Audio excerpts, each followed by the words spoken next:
ರಾಜ್ಯಪಾಲರ ಭಾಷಣದ ಬಗ್ಗೆ ಕುತೂಹಲ ಮನೆ ಮಾಡಿದೆ. ರಾಜ್ಯಪಾಲರು ಸರ್ಕಾರ ಸಿದ್ಧಪಡಿಸಿರುವಂತ ಭಾಷಣವನ್ನು ಓದ್ತಾರಾ ಅನ್ನೋದು ಪ್ರಶ್ನೆ. ಈ ಮಧ್ಯೆ ಮುಖ್ಯಮಂತ್ರಿ ಸಿದ್ದರಾಮಯ್ಯ ಅವರ ನಿವಾಸಕ್ಕೆ ಕಾನೂನು ಸಚಿವ ಎಚ್.ಕೆ. ಪಾಟೀಲ್ ಆಗಮಿಸಿದ್ದಾರೆ. ಮುಖ್ಯ ಕಾರ್ಯದರ್ಶಿ ಶಾಲಿನಿ ರಜನೀಶ್ ಅವರು ಕೂಡ ರಾಜ್ಯಪಾಲರು ತೆಗೆದುಕೊಳ್ಳಬಹುದಾದಂಥ ನಿರ್ಧಾರ ಮತ್ತು ಮುಂದಿನ ನಡೆಯ ಬಗ್ಗೆ ಚರ್ಚೆ. ಸಿಎಂ ನಿವಾಸದಲ್ಲಿ ಎಚ್.ಕೆ. ಪಾಟೀಲ್ ಸಿಎಂ ನಿವಾಸಕ್ಕೆ ಬರೋದಕ್ಕಿಂತ ಮೊದಲು ತಮ್ಮ ನಿರ್ಧಾರವನ್ನು ಸ್ಪಷ್ಟವಾಗಿ ಹೇಳಿದರು. ನಾವು ಭಾಷಣದಲ್ಲಿ ಯಾವ ಬದಲಾವಣೆಯನ್ನು ಕೂಡ ಮಾಡಿಕೊಳ್ಳಲ್ಲ, ಓದಬೇಕಾಗಿರೋದವರ ಕರ್ತವ್ಯ, ಓದ್ತಾರೆ ಬರ್ತಾರೆ ಅನ್ನೋದು ಎಚ್.ಕೆ. ಪಾಟೀಲ್ ಅವರ ನಿಲುವಾಗಿತ್ತು. ಈಗ ಮುಖ್ಯಮಂತ್ರಿ ಸಿದ್ದರಾಮಯ್ಯ ಅವರ ನಿವಾಸದಲ್ಲಿ ಎಚ್.ಕೆ. ಪಾಟೀಲ್ ಇದ್ದಾರೆ, ಚೀಫ್ ಸೆಕ್ರೆಟರಿ ಕೂಡ ಇದ್ದಾರೆ. ಚರ್ಚೆ ನಡೀತಾ ಇದೆ.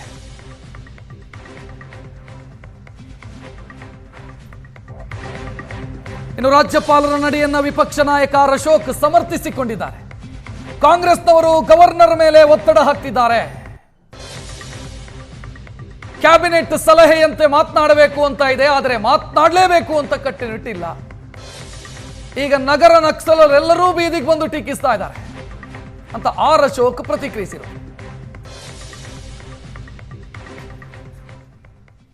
ಈ ತರ ಕಾಂಗ್ರೆಸ್ ಅವರು ಪದೇ ಪದೇ ಗವರ್ನರ್ಗೆ ಈ ತರ ಒತ್ತಡ ಏರಿರುವಂಥದ್ದು ಒಳ್ಳೆಯ ಸಂಪ್ರದಾಯ ಅಲ್ಲ.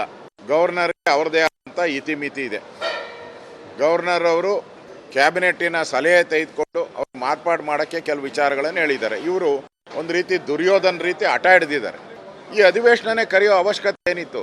ಜನರ ಹಣ, ಟ್ಯಾಕ್ಸ್ ಪೇಯರ್ಸ್ ಹಣ, ಅಭಿವೃದ್ಧಿಗೆ ದುಡ್ಡಿಲ್ಲ ಅಂತ ಒದ್ದಾಡ್ತಾ ಇದ್ದಾರೆ. ಇಡೀ ಕರ್ನಾಟಕದಲ್ಲಿ ಅಡ್ಡ ಬಿದ್ದ ರಸ್ತೆಗಳು, ಕಸದ ರಾಶಿ, ಯಾವುದೇ ಅಭಿವೃದ್ಧಿ ಕಾರ್ಯ ಆಗ್ತಾ ಇಲ್ಲ. ಅಧಿವೇಶನ ನಡೆಸೋಕ್ಕೆ ಕೋಟ್ಯಾಂತರ ರೂಪಾಯಿ ಖರ್ಚು ಮಾಡ್ತೀರಿ. ಯಾರಿಗೆ? ಕೇಂದ್ರ ಸರ್ಕಾರನ ಬೈಯಕ್ಕೆ, ಕೇಂದ್ರ ಸರ್ಕಾರದ ವಿರುದ್ಧ ನಿರ್ಣಯ ಮಾಡೋಕ್ಕೆ. ನಾಚಿಕೆ ಆಗಲ್ವಾ ಕಾಂಗ್ರೆಸ್ ಅವ್ರಿಗೆ? ಇವತ್ತು ಗವರ್ನರ್ ಅವ್ರಿಗೆ ಅಧಿಕಾರ ಇದೆ, ಯಾವುದು ಓದಬೇಕು ಯಾವುದು ಓದಬಾರ್ದು ಅನ್ನೋದು ಸಂವಿಧಾನದಲ್ಲಿ ಅವ್ರಿಗೆ ಅಧಿಕಾರ ಇದೆ. ಹಿಂದೆನೂ ಕೂಡ ಭಾಳಷ್ಟು ಒಂದು 10-15 ಗವರ್ನರ್ಗಳು ಬೇರೆ ಬೇರೆ ರಾಜ್ಯದಲ್ಲಿ ಮೊದಲ ಲೈನನ್ನು ಓದಿದ್ದಾರೆ, ಕೊನೆ ಲೈನೆಲ್ಲ ಓದಿ ಹೋಗಿದ್ದಾರೆ. ಈಗಲ್ಲ ನಾನು ಹೇಳ್ತಾ ಇರೋದು 30-40 ವರ್ಷದಿಂದನೇ. ಯಾವಾಗ ನೆಹರು ಅವರಿದ್ದರು ಆ ಸಂದರ್ಭದಲ್ಲೇ ಗವರ್ನರ್ಗಳು, ಮಹಾರಾಜರುಗಳೆಲ್ಲ ಗವರ್ನರ್ ಇದ್ದರು. ಅವರು ಮೊದಲನೇ ಲೈನು ಕೊನೆ ಲೈನು ಓದ್ತಾ ಇದ್ರು.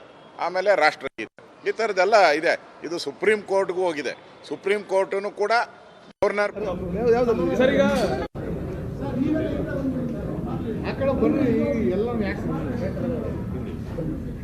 ನನಗೆ ನೋಡಿ, ಕರ್ನಾಟಕ ರಾಜ್ಯಕ್ಕೆ ಅದರ ವಿಶೇಷವಾದ ಗೌರವವಿದೆ. ಯಾವತ್ತೂ ಕರ್ನಾಟಕ ಇತಿಹಾಸದಲ್ಲಿ ಅದು ಸರ್ಕಾರ, ಒಂದು ಸಂವಿಧಾನ ಸಂಸ್ಥೆ, ರಾಜ್ಯಪಾಲರು, ಒಂದು ಸಂವಿಧಾನ ಅದರ ಅಧಿಕಾರ ಇರುವಂತಹ ಆ ಒಂದು ಸಂಸ್ಥೆ, ಇದರ ಮಧ್ಯೆ ಎಲ್ಲಿಯೂ ಕೂಡ ಸಂಘರ್ಷ ಮಿತಿ ಮೀರಿ ಎಲ್ಲಿಯೂ ಕೂಡ ಹೋಗಲಿಲ್ಲ.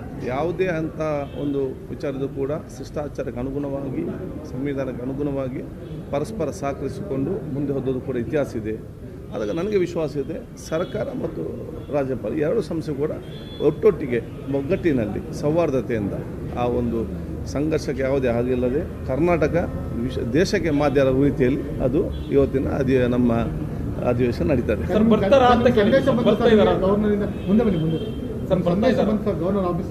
ನೋಡಿ, ನಾನು ಅದನ್ನು ಹೇಳ್ತಿದ್ದೇನಲ್ಲ, ಇವತ್ತು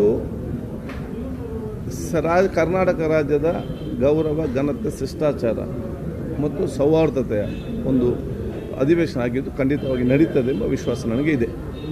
ಬರ್ತೀವಿ ಅಂತ ಏನೋ ಸಂದೇಶ ಕಳಿಸಿ, ಯಾಕಂದ್ರೆ ನಿನ್ನೆ ನೀವು ಕೂಡ ಹೋಗಿದ್ರಿ ಮನವೊಲಿಸಲಿಕ್ಕೆ, ಬರ್ತಾರ ಇನ್ನೂ ಗೊತ್ತಿಲ್ಲ ಯಾರಿಗೂ. ರಾಜ್ಯ ಜನತೆ ಕನ್ಫ್ಯೂಷನ್ ಅಲ್ಲಿ. ನನಗೆ ವಿಶ್ವಾಸ ಇದೆ, ರಾಜ್ಯಪಾಲರು ಖಂಡಿತವಾಗಿ ಬರ್ತಾರೆ. ಗೌರವಿತರು, ಹಿರಿಯರು, ಸಂವಹಿತರು ಮತ್ತು ಕಾನೂನು ಮತ್ತು ನಿಯಮ ಭಾಳ ಚೆನ್ನಾಗಿ ಇವತ್ತು ತಿಳಿದುಕೊಂಡವರು. ಎಂಥೇ ವಿಚಾರ ಕೂಡ ಅವರ ಒಂದು ಪ್ರಭುತ್ವತೆ, ಅವರ ಒಂದು ತಿಳುವಳಿಕೆ, ಕಾನೂನಿನ ತಜ್ಞತೆ ಮತ್ತು ಸರ್ಕಾರದ ಒಂದು ಸೌಹಾರ್ದತೆಯ ನಿಲುವು, ಪರಸ್ಪರ ಸಹಕಾರ ಮನೋಭಾವ ಸರ್ಕಾರದ ಮತ್ತು ರಾಜ್ಯಪಾಲ